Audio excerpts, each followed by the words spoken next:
Hello, and what we're going to do is we're going to move on to our second lesson about the Incas, and we're going to look at how the empire was governed. One of the big things that the Inca emperor had to do was to ensure that he was able to have his rules obeyed all throughout the empire. And he did this, first of all, by constructing a massive network of roads. And what you can see in the images in front of you are a couple of images of the Inca roads, which are about 900 years old. Now, bear in mind, these were all made by hand by his workers. And these networks were extensive. There was something like 25,000 kilometers of these roads throughout the empire. And as they're going through the Andes Mountains, they had considerable natural obstacles to cross, such as gorges, and the Incas were adept at making rope bridges, likes of which you can see in front of you just now. Along these roads, the emperor had a system of runners. These runners were called chasqui, and here's an image of what one may have looked like. Each runner would be delegated to run a short distance, say a mile and a half, along the roads with a message. Now you can see he's got a horn, looks like a seashell, a conch in his hand, so he'd be able to blow that just before he got to the next station, and it was very much like a relay. And in his hands, he's carrying something called a quipu, but more about that later. Now, the empire itself was very much a hierarchy, and by the word hierarchy, what I mean is it's very much a batting order from the most important to the least important. Now, remember the emperor, the Sapa Inca, he was very much regarded as being a direct descendant of Manco Capac. So, in other words, he was seen as being a descendant of the sun god.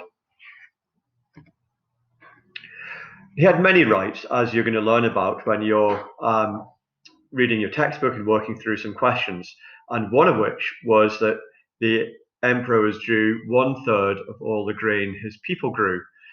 Now, some of it was obviously to feed himself and his household, but the rest was set aside for times of emergency. And hopefully you can see in the middle of this image an Inca grain store right up on the mountainside here. So in a time of famine or other natural disaster, the emperor would be able to send out food across the network of roads that he had. As I said, Sapa Inca was very much seen as being a divine being, a godlike being. And after the Incas died, Sapa Inca died, his body was preserved. And even today, we can find examples of mummified Inca bodies. And at important times throughout the year, the bodies would be taken out of the temples they're kept in and paraded through the streets of Cuzco, the capital. In place of his eyes, they had shells. So it almost looked to the people as if the ancient ancestors were looking out at them many years later. The Sapa Inca's wife was the Coya Inca. Rather unusually, the Coya Inca was his sister as well. Beneath the Sapa Inca, we had four prefects, each of which were in charge of running one quarter of the empire. And beneath them, we had Inca nobles, or apus, as they're called. Now, these would have been immediately visible on the streets due to a couple of strange physical features. First of which was they had distended or elongated skulls. And this happened because from birth, the heads were bound and the skulls, to our eyes, look very much deformed. Okay. Now, just as a little aside, the Incas had a fair amount of medical knowledge, and one of the medical procedures that they carried out was attempts to reduce pressure on the brain or maybe even seizures, such as epilepsy. This is called trepanation. In simple terms, it was an operation where a small hole was bored through the skull, and the aim being to relieve pressure. And we can see this from a mummified skull that's been found. Okay. Now, if we're thinking about the noblemen, the regional governors, they were nicknamed Big Ears or Oriones by the Spaniards when the Spaniards turned up. And the reason they were called this was their ears were distended. They inserted weights in their ears, which pulled down, literally just pulled down the earlobes, much in the same way that you might have seen Maasai warrior women from Kenya, that they do similar things. Now, you learned last time that the major food source or major crop that was grown by the Incas was maize. Now, as soon as you moved away from the coastal plains, we're into the mountains, and the Andes rise up to anywhere up to 7,000 meters above sea level. Now, the Incas were pretty ingenious. What they did was they terraced the hills. Okay, and when the Spaniards came up, they saw these terraces and they said, terraces Andenese. And hence we call this mountain range the Andes. So we can imagine the maize being grown here, some of which would have fed the local people, some of which would have been given as an offering to Inti, the sun god, and some of which was given to the Sapa Inca. Now, we've talked about the quipus. The quipus were basically, these were data storage systems. They're very, very intricate. What we're seeing here is a series of coloured and knotted strings. And these strings could record a wide variety of data, such as the number of men in a certain district that would be eligible for military service, or potentially the numbers of llamas that were in a district, or the amount of maize that was being grown.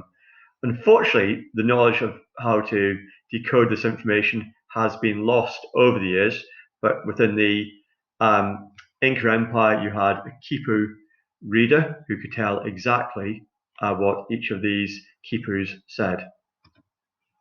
And here's some more examples of quipus. And the lady on the right, she's actually holding a real quipu, one that's been preserved over the years. Now, you'll learn that Old Gold, and for that matter, Old Silver, was sacred to the Incas, and they produced some absolutely amazing art.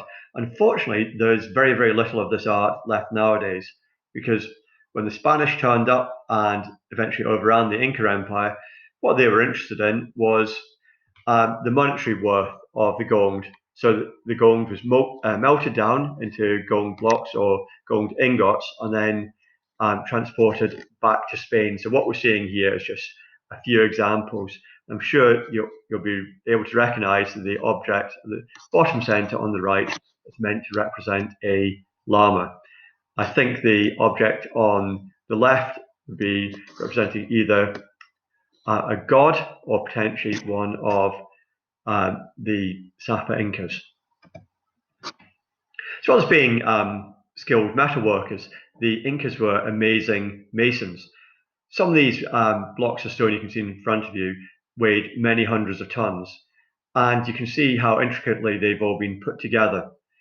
What would possibly amaze you even more is if I said the Incas had no iron tools. Okay? So they're very, very skilled, and all of this was carved or hewn out using bronze tools.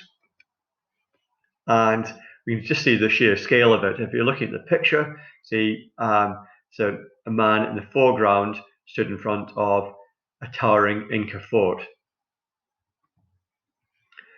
When we're looking at the Incas, they had numerous animals that were very special to them. And the most important was the mountain lion. This was seen as a holy creature. Now, what I want you to do is to focus on the outline of the lion just now, because the next slide we can look at is an outline or shows the grid plan of the capital city, Cuzco. Part of it, we'll see roads going out in 4 different directions to the 4 quarters of the Inca Empire, but the other part, what I've got outlined for you, shows how it is partly set out like the puma or the mountain lion. Okay, so if we're looking at the left-hand side here, you see the lion's head, puma's head, legs, and going down to the tail with the roads out in the various directions of the empire. Now, what I'd like you to do is to look at the Google document, which has been uploaded to you. There are a series of questions, and they'll direct you either to videos or to certain areas in your textbook to enable you to answer questions. So well done so far, and good luck with this next task.